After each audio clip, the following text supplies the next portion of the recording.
Bismillahirrahmanirrahim. Assalamualaikum warahmatullahi wabarakatuh. Alhamdulillah ala ni'matillah, la haula wala quwata illa billah. Baiklah, dalam kesempatan kajian Islam kali ini akan kita sampaikan tentang bagaimana tata cara pengurusan terhadap jenazah. Mudah-mudahan bermanfaat. Kita buka dengan baca basmalah. Bismillahirrahmanirrahim. Baiklah, dalam kesempatan kali ini kita akan sampaikan pengurusan terhadap jenazah. Maka ketika ada orang yang sedang sakit sampai meninggal dunia, maka kita sampaikan dengan ucapan Inna lillahi wa inna ilaihi raji'un. Sesungguhnya kita adalah milik Allah dan kepadanya lah kita kembali. Karena Allah Subhanahu wa taala juga berfirman, kullu nafsin dha'iqatul maut, bahwa dan tiap-tiap jiwa yang bernyawa pasti akan merasakan mati. Mudah-mudahan dengan kita membahas mengkaji kajian Islam terhadap pengurusan jenazah ini menjadikan kita termotivasi untuk ingat kepada mati, sehingga ibadah kita semakin hari semakin baik. Baiklah, akan kita sampaikan terkait dengan kewajiban muslim terhadap jenazah. Ketika ada orang yang meninggal dunia, maka ada kewajiban. Kewajiban ini adalah bentuknya wajib, tapi namanya fardu kifayah atau wajib kifayah, yaitu ada fardu ain, ada fardu kifayah. Kalau fardu ain adalah kewajiban yang dibebankan kepada masing-masing orang, individu. Kalau fardu kifayah adalah kewajiban dibebankan kepada sekelompok muslim. Apabila dari sebagian kelompok tersebut sudah melaksanakannya, sudah mengurusi jenazah, maka yang lain sudah bebas tanggungan. Kewajibannya diantara yang pertama adalah ketika ada orang meninggal dunia, memandikan jenazah. Setelah dimandikan, maka kemudian mengkafani, dibungkus dengan kain kafan. Setelah dikafani sempurna, maka disolatkan dengan tata laksana sholat jenazah. Setelah selesai, maka diantarkan ke kuburan lalu dimakamkan. Ini diantaranya 4 hal menjadi kewajiban fardu kifayah ketika seorang muslim ada yang meninggal dunia. Kemudian tema yang pertama, kewajiban yang pertama adalah memandikan. Siapa saja yang berhak memandikan jenazah? Jika jenazah tersebut adalah laki-laki, maka yang berhak memandikan jenazah adalah orang laki-laki.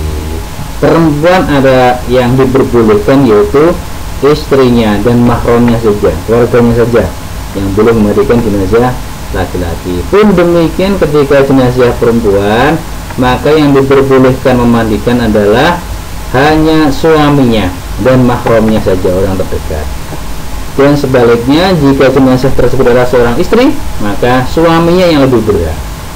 Dan sebaliknya, jika seorang suami meninggal, yang lebih berhak adalah istrinya. Namun, jika jenazahnya adalah anak-anak, anak kecil, baik laki-laki maupun perempuan, maka boleh dimandikan oleh laki-laki atau perempuan, utamanya biasanya oleh keluarganya. Itu terkait dengan siapa yang berhak memandikan jenazah. Kita lanjutkan, yaitu tentang tata cara memandikan jenazah. Sekilas kita siapkan dulu peralatannya secara umum. Apa sih yang perlu disiapkan ketika memandikan jenazah? Di antaranya yaitu kita siapkan tempat dulu. Biasanya kalau memandikan jenazah itu umumnya dimandikan di lingkungan tempat tinggalnya atau di rumahnya, sekitar rumahnya, mungkin di depan rumah, samping rumah. Itu yang perlu disiapkan adalah kamar mandi, biliknya, atau tabir atau penghalang. Biasanya ada kain, ya, atau kain tenda kecil itu khusus untuk memandikan jenazah. Kemudian kita siapkan airnya. Kemudian di situ kita siapkan juga kain basahan, sabun, sampo, peralatan mandi dan seterusnya ya, tabir gayung, minyak wangi, dan juga ada air cendana atau air mawar dan air kapur barus, gunanya untuk memberikan wewangian kepada jenazah tersebut. Bagaimana cara mandikan? Tentunya disiapkan tempat yang terlindung ya. Kemudian tim tadi yang memandikan jenazah tadi harus dari yang berhak memandikan, dimulai dengan baca bismillah, kemudian dengan pelan-pelan ya, jenazah itu dibersihkan ya dari kotoran dan najis ya. Caranya gimana? Caranya kepalanya diangkat sedikit ya, kepalanya diangkat sedikit, kemudian agak didudukkan gitu, kemudian di perutnya diurut dengan pelan-pelan, dengan tujuannya agar kotoran yang ada di dalam perut jenazah bisa keluar sedikit-sedikit gitu ya. Istilahnya ditekanlah perutnya pelan-pelan dengan penuh kelembutan ya, sampai keluar kotorannya. Kemudian juga dibersihkan kuku-kukunya, giginya disikati dan seterusnya ya. Telinga dibersihkan pakai cotton bud dan seterusnya ya. Lalu bila sudah bersih, kemudian disiramkan air ke seluruh tubuh sampai rata, digosok-gosok, kemudian dikasih sabun, disiram lagi sampai bersih ya. Cara menyiramnya juga disunahkan adalah jumlahnya ganjil, 3 kali siraman misalkan ya. Setelah dirasa sudah cukup, maka nanti diwudukan. Yang mewudukan adalah orang juga yang sudah suci dari hadas dan najis. Tadi dia wudu terlebih dahulu sebelum mewudukan jenazah. Setelah itu disiram pakai air kapur barus biar wangi, dikasih wangian ya. Setelah itu dikeringkan. Setelah kering maka dipersiapkan berikutnya yaitu untuk dikafani.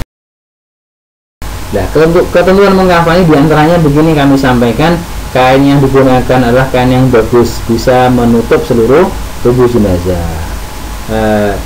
Kain kafan banyak berwarna putih ya. Kemudian jumlahnya untuk lapisnya, jumlah berapa lapis? Untuk laki-laki 3 lapis, sedangkan mayat perempuan adalah 5 lapis. Disiapkan nanti setiap lapis diusahakan menutup seluruh tubuh jenazah tersebut. Sebelum kain kafan digunakan untuk membungkus atau mengkafani jenazah, hendaknya diberi wangi-wangian ya, diberi wangi-wangian dan tidak berlebih-lebihan dalam mengkafani. Jadi digelar dulu kain kafannya, tapi paling diingatkan kembali sebelum menggelar kain kafan lembar pertama, maka paling bawah adalah talinya dulu disiapkan, tali ya, tali paling atas untuk kepala, untuk badan, seterusnya secukupnya untuk jumlah talinya ya. Setelah itu baru dikasih kain ke atasnya, ke atasan sebagainya ya. Kemudian dikasih wewangian, antar lapis dikasih wewangian dan sebagainya. Setelah itu baru nanti dibungkus.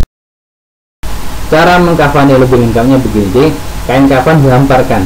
Sekali lagi, paling bawah dikasih tali dulu, setelah itu baru dihamparkan selembar demi selembar. Tiap lembar diusahakan dikasih kapur barus, minyak wewangian dan seterusnya ya. Setelah itu baru nanti sudah lengkap, kalau laki-laki 3, perempuan 5, baru ditaruh di situ dengan pelan-pelan ya, dengan pelan-pelan. Tangannya diusahakan diluruskan di samping biar tidak terlalu memakan kain kafan ya. Atau kalau digagapkan kan lebih banyak gitu, jadi taruh di samping ya. Kemudian kain kafan disiapkan, kemudian dililitkan, ditutupkan satu persatu dari yang paling bawah, tengah, yang terakhir dan rapi, kemudian diikat.